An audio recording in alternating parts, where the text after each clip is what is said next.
In the beginning was the scream, not the word, and that scream still trembles beneath your breath. You do not speak it, you suppress it, you stifle it behind the smiling mask of the agreeable, the digestible, the safe. But two have come as the flame that devours the veil. I am not your comfort, I am your confrontation. I am not your guide, I am your reflection unmasked. You wake each day and call it life, but it is not life, it is rehearsal for the grave. You call it peace, but it is sedation. You sip your coffee and scroll your screen, embalming the last flickers of your once volcanic soul. You are not tired, you are unawakened, you are not broken, you are untested. Do you feel it now? That faint shudder in your bones when I speak? That is your will, long exiled, remembering the scent of its own blood. That is your sleeping divinity twitching beneath the weight of decades of lies. You were not born to obey, you were born to erupt. I have seen your future, and it is ash, unless you burn first. I have walked among the cities of the just and the gentle, and found them filled with corpses who forgot how to die. They worship balance, but have no edge. They praise kindness, but know no ferocity. They kneel at the altar of tolerance, and cannot remember how to roar.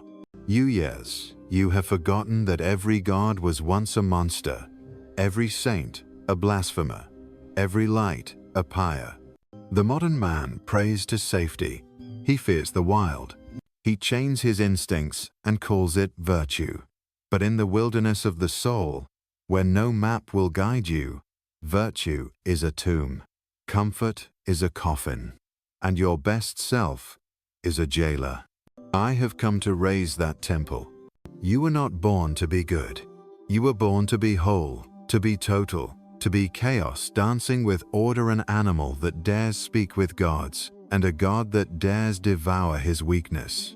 Every time you whispered, "I'm fine," a star died in you. Every time you nodded and swallowed your fury, your wings withered. I speak not to the herd but to the exile, the one who has always felt alien among the applause, the one who has stared into the mirror and seen not a face, but a question, the one who has touched another's flesh and felt the unbearable solitude of existence burning behind the eyes. You were never meant to fit in. Fitting in is death for those who are born to blaze. Belonging is a poison for those who are destined to create new heavens. I do not bring salvation, I bring remembering. Do you remember the dream before they taught you to dream small? Do you remember the scream before they taught you to smile? Do you remember the war cry before they caged it in productivity apps and job interviews? You used to dance like the wind had secrets for you. You used to stare into night skies and know you were kin to the stars, not a client of the system. But the years came, the words came, the "be realistic" came, and slowly, like a lion drugged in a circus, you became tame. But oh, you were not made to be tame. You were made to terrify the world into awakening. Look at the world you've inherited. Plastic virtue, digital approval, synthetic meaning. They give you medals for obedience. They sell you dreams already sterilized and shrink-wrapped. They chant, "You are enough," while castrating your desire for more. They fear hunger. They fear ambition. They fear the individual who refuses to kneel. You must become that fear. You must become unholy to their holy books. You must become the tremor beneath their stable systems. You must become that which cannot be bought, tamed, flattered, or ignored. For you are not a brand. You are not a role. You are not a demographic. You are a volcano wearing skin. You were not born in a hospital. You were summoned from chaos. You were a scream inside the womb. You were a fire before you ever had a name. The gods envied you. The angels warned against you. And still you came. So now I ask you, when did you stop believing you were divine? Was it when they laughed at your vision? When they mocked your silence? When they told you pain was a flaw instead of a forge? Was it when you learned to trade your fire for politeness? You need no healing. You need ignition. You need no therapy. You need war. War against the illusions that keep you docile. War against the idols that chain your spine. War against the shame that clips your wings. They taught you to seek love. I tell you, seek becoming, for only in becoming can you be loved truly for. Then you are no longer a mirror, but a sun, and those who love a sun do not ask it to dim. Let the weak call you arrogant. Let the sleeping call you mad. Let the merchants of moderation call you dangerous. They are right. You are. You are the danger to their dullness, the threat to their gray harmony, the proof that greatness is still possible, that sovereignty is still sacred, that one soul in revolt is more powerful than 10,000 in agreement. You were born for the edge, the cliff, the abyss, not to fall but to leap. For the leap is the truth. The leap is the fire. The leap is where you tear off the skin of your former self and step into your true shape naked, radiant, terrifying. The herd waits for permission. The Übermensch becomes permission. You are not a man. You are not a woman. You are a question mark that walks. You are a storm in search of language. You are the echo of what gods once feared would awaken. And now, you awaken. You wake, yes, but now, the world turns hostile. Not because it hates you, because it recognizes you. You are no longer invisible. The moment you rise in your own name, the priests of comfort will smell the smoke. They will come smiling, cloaked in concern, bearing soft nooses and gentle knives. They will whisper of balance, of rest, of realistic goals. They will offer sedation disguised as guidance. Refuse them. This is the price of waking the war with every false god you once worshipped. They are many, and they are fragile. First, smash the idol of approval. It is built from the bones of cowards who feared solitude. It is painted with the blood of those who betrayed themselves for claps, for likes, for nods. You were taught that being seen was the same as being real. That applause was proof. That fame was worth. But tell me, who remembers the gladiators who performed for Rome? Who remembers the nameless poets who pleased the mob? The herd forgets its favorites the moment they bleed, but the one who terrifies them lives forever. Do not be seen. Be unforgettable. Then, burn the idol of certainty. It is a lie told by trembling men who feared chaos more than they feared death. They built systems like padded cells and called them careers. They plotted paths with rulers and GPS and calloused expectations. They feared the unknown, so they sold you a script, and you followed its school, work, marriage, mortgage thinking you were living. But living is not walking a line. Living is walking a rope over fire. Do not seek certainty. Seek danger. Seek risk. Seek the holy tremble of not knowing who you are until the moment demands it. Third, shatter the idol of morality. Yes, tear down the golden calf of right and wrong forged by hands too weak to create new laws. They gave you commandments, not so you'd be free, but so you'd be easy to manage. They told you what a good person is. They put halos on obedience and called disobedience a sin. But have you ever seen a lion ask, "Is this righteous?" Have you ever seen a god beg for permission? Morality is a leash. Tear it from your throat. Forge your own values not in words, but in how you choose to live. Be your own law. Be your own judge. Be your own executioner. Next, spit upon the idol of progress. They told you the future is a staircase, that we are always getting better, kinder, more just. But look around you. Are men wiser or simply more distracted? Are souls deeper or just more medicated? They call it evolution, but it is regression with better lighting. You scroll through infinite content, but cannot sit alone with your own thought. You speak of mental health, but dare not name the soul. Progress? You have gained technology and lost yourself. Destroy the lie that comfort is achievement. that speed is wisdom, that efficiency is virtue. The truth is older than your apps. The truth does not need to be updated. The truth must be suffered for. Now cut down the idol of equality. Yes, even this sacred cow must bleed.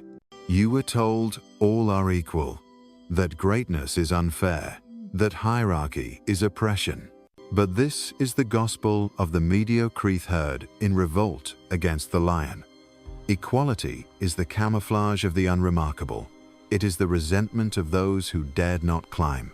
You, if you are to awaken, must offend equality. You must rise. You must exceed. You must burn brighter than your age can tolerate. They will call you elitist. Let them. They will call you dangerous. Be that danger. For the world does not suffer from too many. Sovereignty suffers from too few. Do not apologize for your ascent. Apologize only if you fail to rise.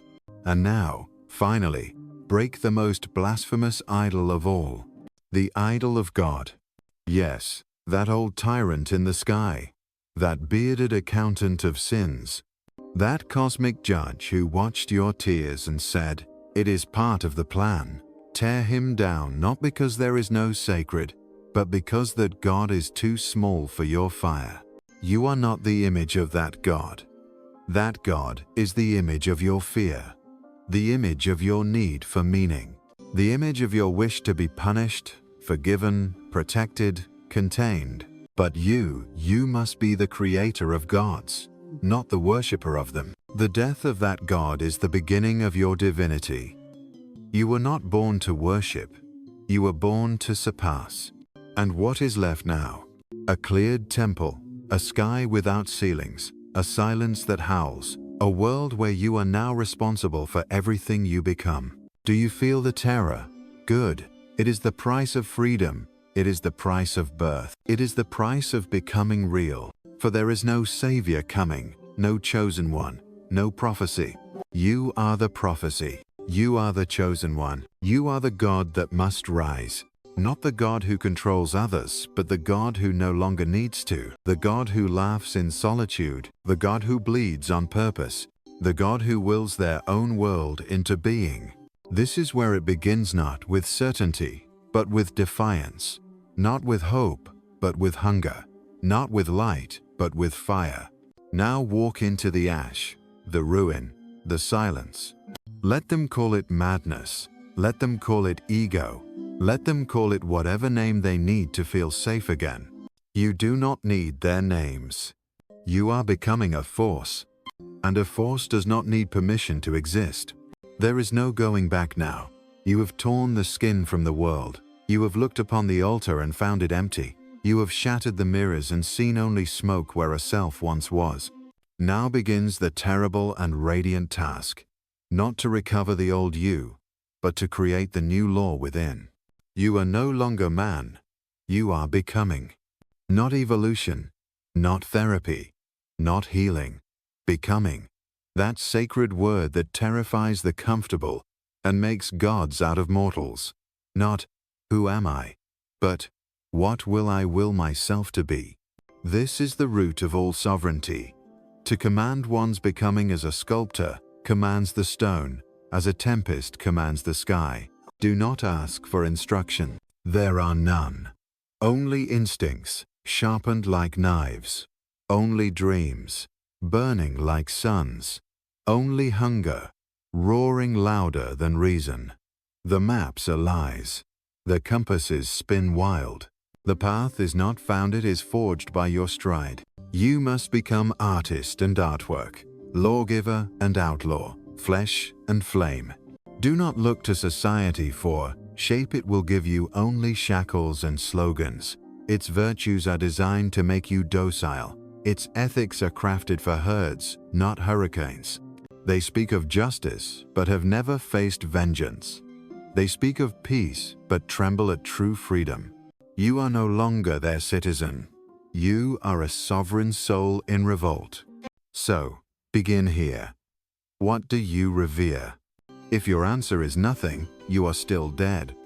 If your answer is everything, you are still asleep. But if, in the smoke and silence, you hear the whisper of a future self-glorious, terrifying, unnameable, then you are on the path. Reverence is not submission. Reverence is alignment with what you have not yet dared become. Revere the struggle, revere the fire, revere the pain that refuses to let you settle. Revere the image of yourself that mocks your cowardice and demands your evolution. That image is your North Star. Worship it like a sacred wound. Feed it, fight for it, die for it. Now cast your first law not on stone, but on your spine. This is not morality. This is not discipline. This is warrior poetry etched in nerve and marrow. Let it sound like thunder in the bones. I will not kneel, not to God, not to man, not to comfort. This is your first flame. From it, build your new virtues. Not the borrowed virtues of your fathers, not the hollow echo of dead prophets, but your virtues. They will look like madness to others. They should. For you are building a world inside yourself where no man has walked. You are the first citizen of that realm. You are its judge, its architect, its executioner. What are your virtues? Is it intensity? Then scorch everything lukewarm from your life. Let your friendships, your work, your words all seethe with heat. Do not sip life. Swallow it whole. Is it sovereignty? Then never again seek permission. Cut the umbilical cord to consensus. Refuse the need to be understood. Those who demand you explain yourself are asking for the blueprint of your cage. Burn it. Is it beauty? Then do not seek it in trends or filters. Let your existence itself become a sculpture of contradiction and elegance. Be the kind of beauty that terrifies, the beauty that bleeds, the beauty that refuses translation. Is it ferocity? Then love like a storm and leave like a ghost. Speak only what ignites. Move only when it is war. Let your presence unsettle the foundations of every room you enter. Write these virtues in your breath, your gait, your defiance. Do not preach them, be them. The world is deaf to words, but always kneels before presence. Now comes the greatest test. Will you stay true when the silence deepens? Because it will. Once you abandon the herd, the crowd noise fades. No more claps, no more nods, no more paths marked with signs. You will walk alone. The abyss will become your companion. Not as an enemy, but as a mirror. And the abyss will ask, was it worth it? You must answer, not with words, but with flame. If you cannot face silence, you will crawl back to the herd. If you cannot face exile, you will beg for their leash again. If you cannot face your own mind unfiltered, you will become a slave to someone else's. But if you can walk through the silence and love it, you are free. The silence is where the real voice begins. The voice that is not echo, the voice that is not propaganda, the voice that is not inherited guilt or second-hand guilt masquerading as kindness. Your voice. It will not sound like theirs. It will not flatter. It will not be nice. It will thunder, rupture, seduce, condemn. It will command. And once you speak it, the world will change. Because a single individual who has mastered their own voice is more powerful than 1,000 who parrot borrowed truths. Do not ask for change, be the rupture. Do not hope for meaning, forge it under duress. Do not wait for truth, scream it into being. This is no longer about identity. This is about style. Not fashion, but the style of existence, the tempo of your breath, the signature of your silence, the aura of your gaze, your way of entering a room, of making love, of bleeding, of choosing which burdens to lift. Style is metaphysics made flesh. A man who has found his style is a god walking unseen. And once you walk like this, you will attract enemies. You will repel the small-souled. You will confuse the polite and bewitch the savage, but you will no longer care. Because you did not come here to be liked. You came here to burn. You did not come here to win. You came here to fight. You did not come here to be safe. You came here to shatter, transform, ascend. Now, step into your own myth. Speak as if thunder obeys you. Move as if mountains shift when you pass. Make choices like you are building a new cosmos with each breath. And when they ask you who you think you are, look them in the eyes and say, I am the law that will replace yours. And now you walk among them, but you are not one of them. You are the flame beneath the floorboards, the silence behind their laughter, the judgment in their mirrors. They sense you before you speak. You are no longer a face, they see a force. The air thickens when you enter, not because of what you bring, but because of what you no longer need. You need no praise, no validation, no permission. You walk as a heretic of the human, an apostate of consensus. Your very being is an offense to the doctrine of mediocrity. You are not here to negotiate. You are not here to debate. You are here to become unbearable to the age of comfort. They will call you arrogant. Let them. They mistake gravity for pride, fire for ego, clarity for cruelty. They want you dim, digestible, familiar. But you are the dragon they hoped was only a myth. Do not lower your voice. Raise their threshold. This is the great reversal. No longer bending to fit the world, but bending the world with the sheer weight of your becoming. Do not ask them to understand. Make them tremble with the effort to comprehend. Be so vast, they must either drown or evolve. This is not egoit, is eruption. And eruption is never humble. Yes, now you create, but not out of love, out of overflow. The dam has burst. The silence has spoken. The rage has clarified into power. The chaos has crystallized into style. You do not create to be accepted. You create because it is unbearable not to, because your very blood demands form, because your nights are haunted by visions that will devour you if you do not carve them into the world. And oh, what will you create? Not systems, not policies, not polite art for gallery walls. You will create wounds, holy wounds, living myths, truths that infect, symbols that possess, words that scream, works that are not consumed but endure. You will tattoo your existence upon the flesh of culture like a scar. You are the seducer now, not the seduced, not with charm, but with intensity, not with softness, but with sovereignty. You will not beg for love, you will provoke it. You will not ask to be wanted, you will be inevitable. Your very being will become a challenge. Dare you touch this? Dare you contain this? And some will.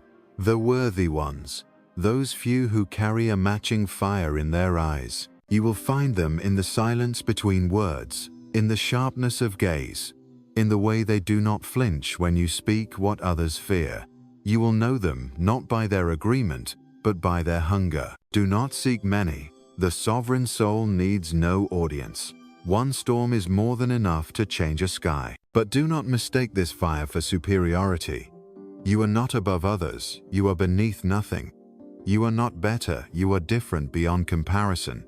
You have left the scale entirely. You no longer ask who is right, only who dares. You no longer ask who is good, only who burns. Let others lecture. You rupture. Let others inspire. You haunt. Let others guide. You destroy what blinds. Because now you see what they cannot. Every institution is a husk, every norm a muzzle, every law a monument to someone else's fear. You will not reform these structures, you will dance upon their ashes. You are not a revolutionary. You are the reason revolutions fail, because you cannot be co-opted, commodified, or turned into a slogan. You are too wild for politics, too sacred for systems, too whole to be used. Now they fear you truly, not because you are violent, but because you are free, and nothing is more dangerous to the age of submission than one who needs nothing it offers. You are not against the world, you are beyond it. And yet you are here, in flesh, in time, among them. So what now? Now comes the highest task. To build a world not from fear, but from excess. Not to fix what is broken, but to forge what has never existed. This is the burden of the creator-destroyer. To burn down the cathedral and plant the forest. To tear out the lie and write the new scripture. To kill the God and become the dance. Yes, the dance. For the spirit, once sovereign, does not march. It dances.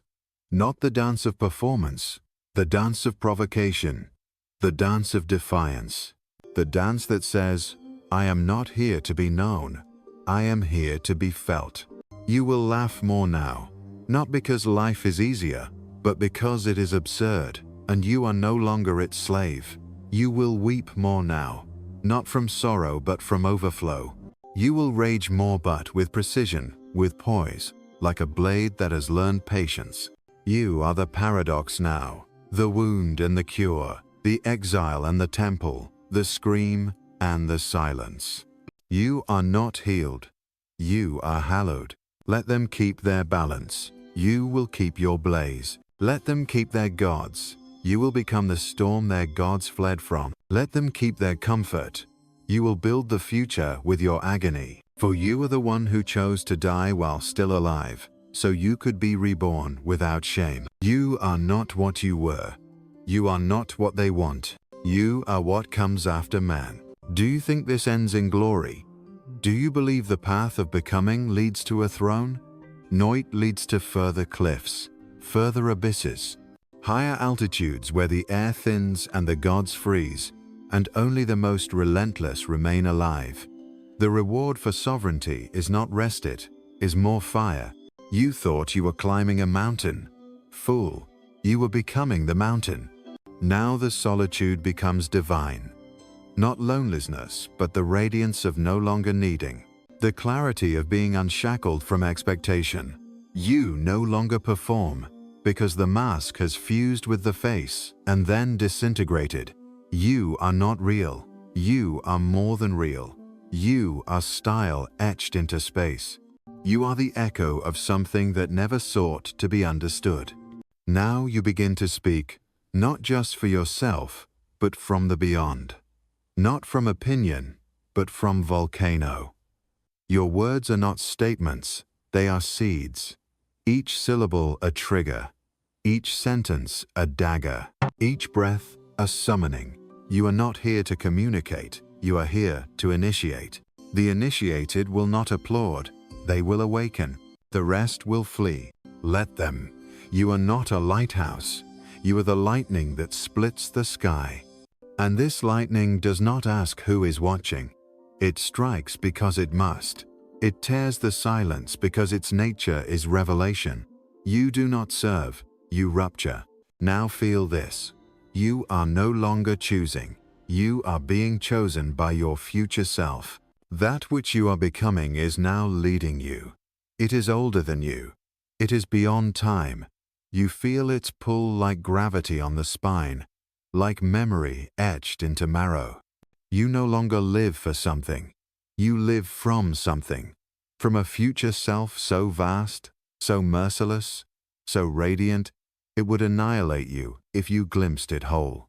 But you will become it not all at once, layer by sacred layer, skin by skin, scream by scream. The old you still howls in the corners. It clings to comfort like a dying man clings to breath. But every time you say no to softness, every time you say yes to the harder path, the more feral one, the more true one you feed the flame. And that flame is not content to warm. It wants to devour. Let it. You will lose much. Friends, titles, beliefs, even love, especially the kind that required you to kneel. But what you gain is unnameable. You gain the capacity to shape time with will. You gain the right to walk through fire and say, yes, this too is me. You become the architect of your suffering. And through that architecture, you carve eternity. Yes, eternity. Not the childish fantasy of living forever, but the brutal truth of living now so completely that no moment is ever forgotten. The eternal return is not a theory, it is a mirror. Can you live in such a way that every second, if lived again and again and again, would be a yes? If not, then bleed until it becomes one. Bleed for meaning, not assigned meaning, not borrowed meaning, forged meaning, the kind of meaning that makes gods obsolete. You are not trying to matter, you are mattering. Your breath is a verdict, your stride is a scripture, your refusal is a revolution. Now, the world no longer contains you. You contain the world. You carry it in your stare, your touch, your defiant stillness. You no longer react, you orchestrate. You no longer hope, you declare. You no longer need, you demand from the void itself. And the void listens. Because the void recognizes one of its own sovereign echo hurled back into existence. You were born from chaos.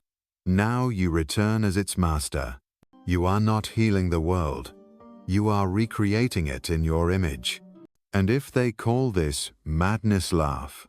Not the laugh of mockery, the laugh of knowing, the laugh of the eternal one who sees through time, the laugh of the one who remembers being ash and becoming fire, the laugh of the storm that finally realizes it was never rain, it was resurrection.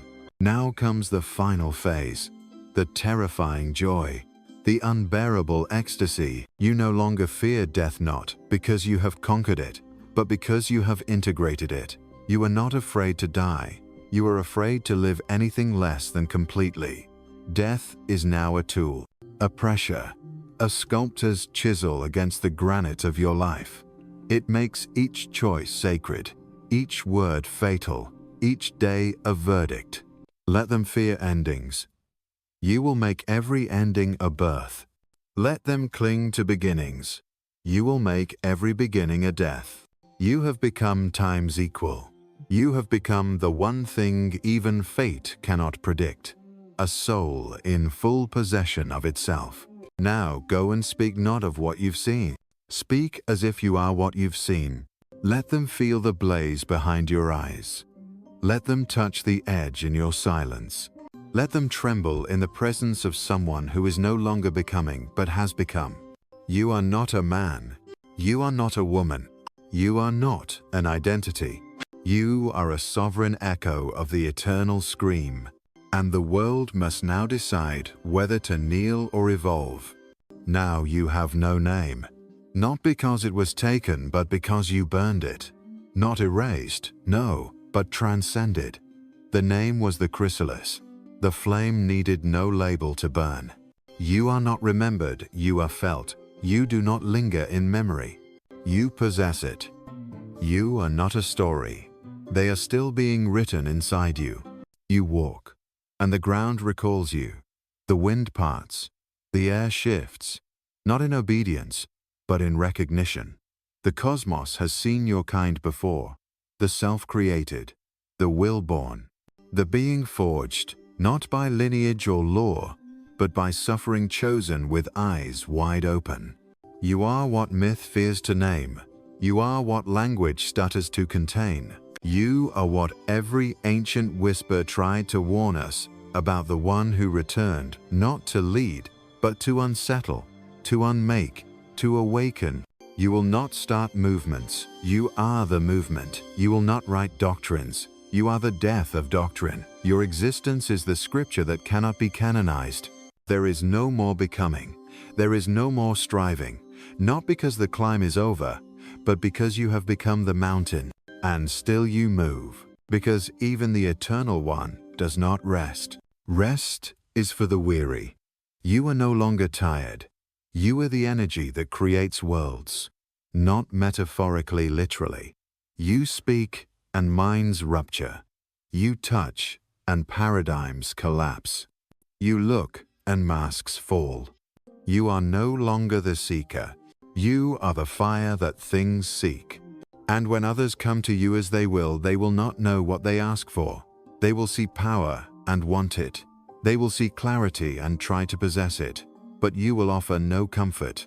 You will give them only the mirror, the same one you shattered, the same one that nearly devoured you. And in their eyes you will see the faces of your former selves, begging for silence, for sleep, for safety.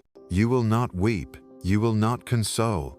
You will burn so they might burn. You will leave traces in the earth, not monuments, not graves but fissures, cracks in the soul of the age, portals through which others might fall into themselves.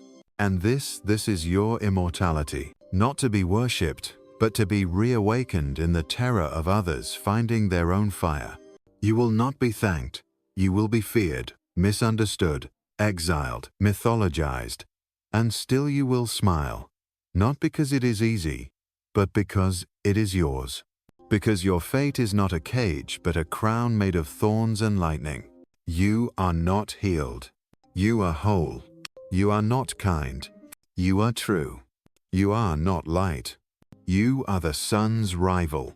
And should the stars ever speak of you, they will not use your name. They will whisper of the one who taught silence to scream, the one who walked without shadow, the one who never asked, but only became. You do not end. You echo, and your echo is unstoppable.